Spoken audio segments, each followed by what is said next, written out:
Hai semua, salam kenal. Ini kelompok 6 dari mata kuliah Hukum Regional dari Unika Atmajaya. Dan ini adalah vlog kita. Hope you enjoy. Jadi tanpa berlama-lama lagi, langsung saja kita masuk ke presentasi kita hari ini. Namun, sebelum kita masuk presentasinya, biarkan saya memperkenalkan kru kita terlebih dahulu. Yang pertama ada Christina, yang kedua ada Beatrix, ketiga ada Rachel, empat ada Petrus, dan yang terakhir ada saya sendiri, Shay.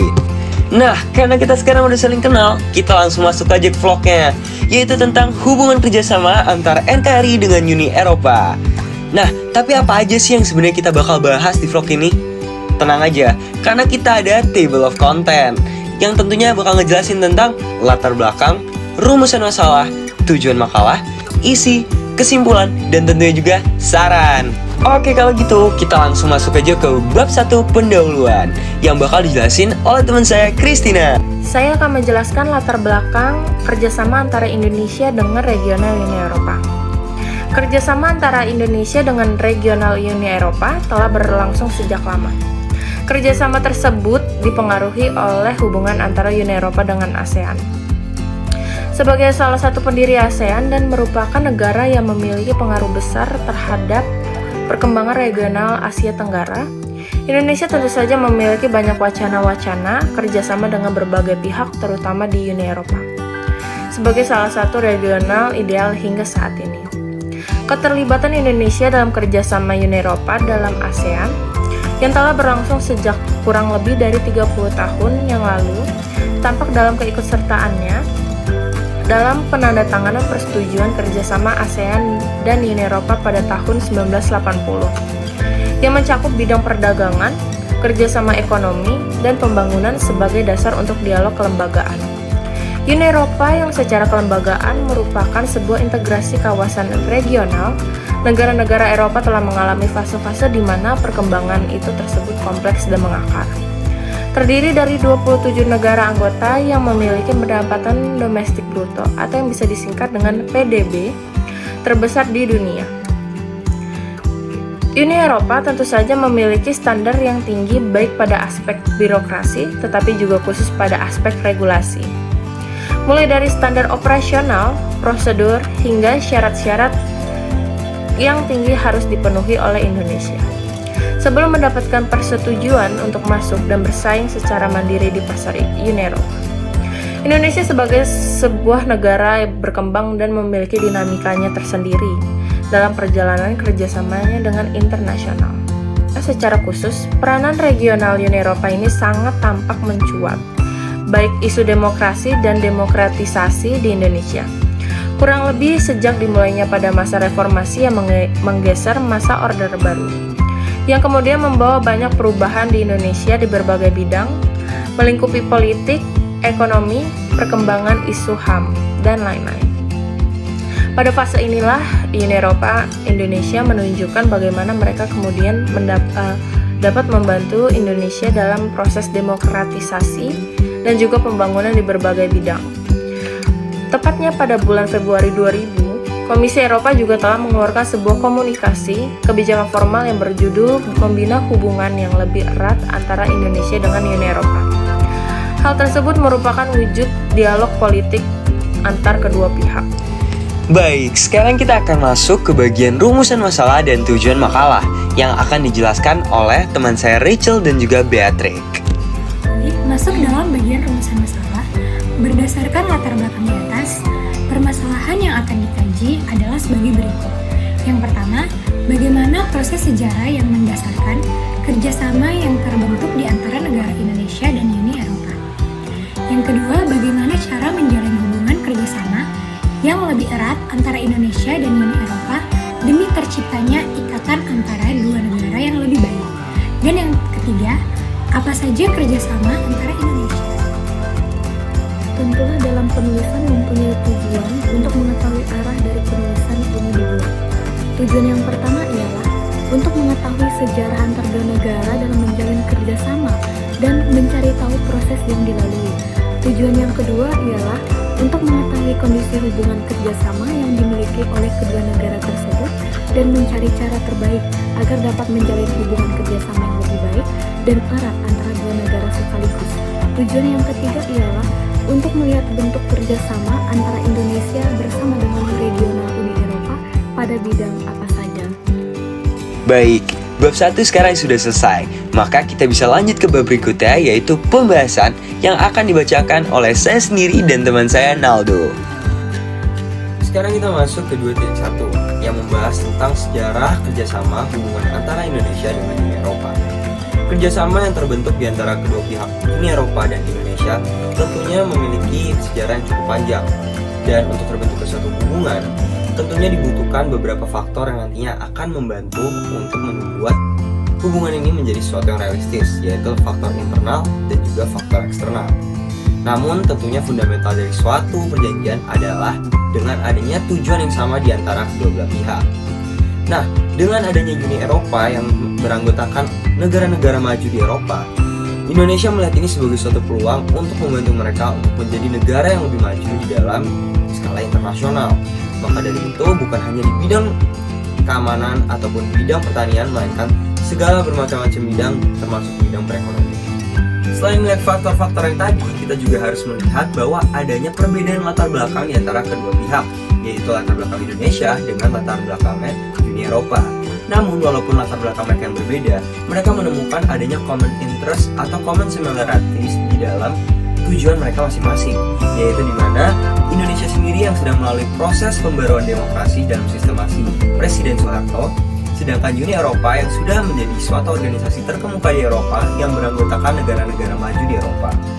Dengan adanya dua faktor tersebut, Uni Eropa sendiri melihat Indonesia sebagai suatu peluang di mana mereka dapat masuk ke dalam organisasi ASEAN yang disebut dengan ASEAN, di mana Indonesia menjadi salah satu anggota founding fathers dari ASEAN sendiri. Sedangkan Indonesia melihat Uni Eropa sebagai peluang bagi mereka dari menjadi negara yang berkembang menjadi negara yang lebih maju. Nah, akhirnya pada tahun 2005, tepatnya dibentuklah Framework Agreement on Comprehensive Partnership and Cooperation yang melambangkan dan menjadi dasar hukum antara kerjasama hubungan dan pembangunan yang ada di antara Uni Eropa dan Indonesia. Ini pun akan terus berlangsung hingga waktu sekarang ini. Halo, perkenalkan nama saya Petrus Ronaldo Gleden. Di sini saya akan membahas hubungan antara Indonesia dengan Uni Eropa. Pada awalnya, hubungan Uni Eropa dengan Indonesia difasilitasi melalui kerjasama Uni Eropa dan ASEAN. Pada saat itu, hubungan Indonesia dengan Uni Eropa mengalami perkembangan yang signifikan. Hubungan tersebut mencakup kerjasama di bidang politik dan keamanan, kerjasama ekonomi dan perdagangan, kerjasama sosial budaya, dan lainnya.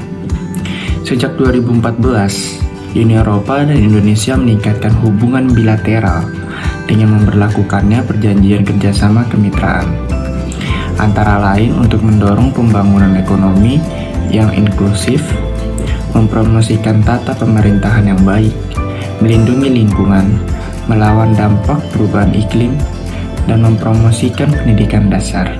Uni Eropa ialah sumber investasi terbesar kedua bagi Indonesia dengan saham investasi asing langsung sekitar 34 miliar. Dalam rangka menciptakan lebih banyak peluang perdagangan serta investasi bagi bisnis dan masyarakat di kedua zona ekonomi tersebut, Uni Eropa dan Indonesia merundingkan perjanjian perdagangan bebas yang dikenal sebagai Perjanjian Kemitraan Ekonomi Komprehensif Uni Eropa Indonesia atau EU Indonesia CEPA sejak tahun 2016. Kementerian Luar Negeri atau Kemlu Indonesia, di mana merupakan pihak yang bertanggung jawab mengenai hubungan luar negeri Indonesia, telah melakukan berbagai macam cara guna mempertahankan bahkan mengembangkan hubungan bilateral Indonesia dengan Uni Eropa. Pada tahun 2009, Indonesia dan Uni Eropa telah mencapai sebuah kesepakatan kerjasama internasional revolution.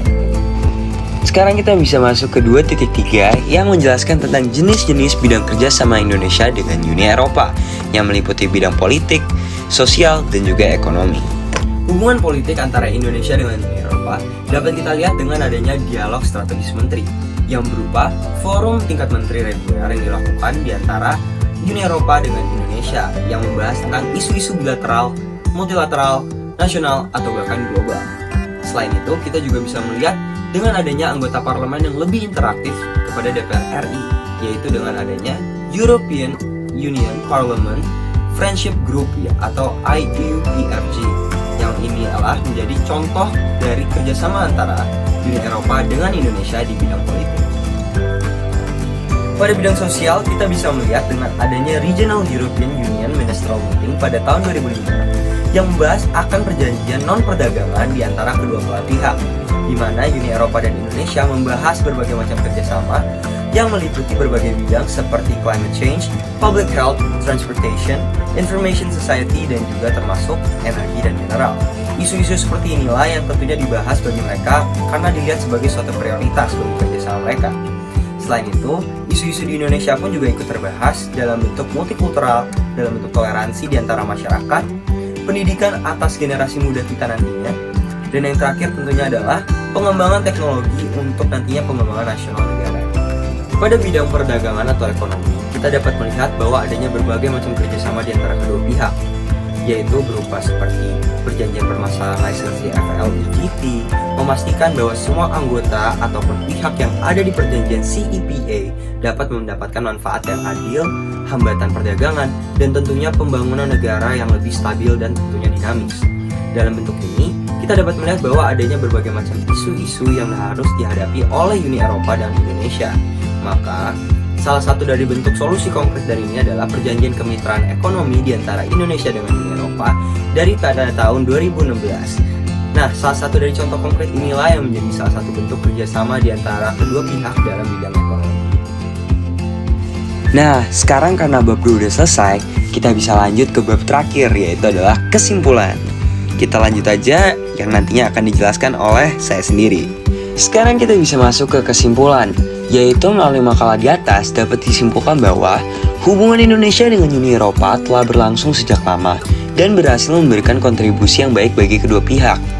Kedua, kerjasama antara Indonesia dan Uni Eropa pada dasarnya dimotori oleh kepentingan dan persamaan nilai atau yang disebut dengan common interest. Dan yang ketiga adalah kepentingan Uni Eropa terhadap ASEAN harus dapat dijadikan sebagai faktor yang penting bagi Indonesia untuk memperjuangkan kepentingan Indonesia di Uni Eropa. Untuk bagian saran, melalui makalah di atas dapat diberikan saran berupa Indonesia merupakan negara yang kaya akan budaya. Diplomasi budaya merupakan cara yang tepat untuk mempromosikan budaya Indonesia agar lebih dikenal oleh masyarakat internasional. Indonesia seharusnya memiliki banyak strategi untuk memiliki hubungan baik dalam internasional, dalam organisasi maupun untuk mencapai kesejahteraan bersama. Terkhususnya dengan Uni Eropa, Indonesia juga harus menjaga dengan baik hubungan yang sudah ada di antara mereka berdua agar dapat saling membantu antara Indonesia dengan Uni Eropa untuk kesejahteraan dalam berbagai bidang, yaitu bidang politik, keamanan, kerjasama ekonomi dan perdagangan, dan tentunya yang terakhir adalah kerjasama sosial budaya dan lainnya. Nah, dikarenakan kita udah selesai, ini ada beberapa list referensi yang telah kita buat di daftar pustaka kita dalam proses pembentukan makalah ini. Jadi karena kita udah di penghujung dari vlog ini, kita mau mengucapkan terima kasih buat kalian semua yang udah menonton dan mendengarkan. Dan kita bakal ketemu kalian lagi di vlog berikutnya. See you later!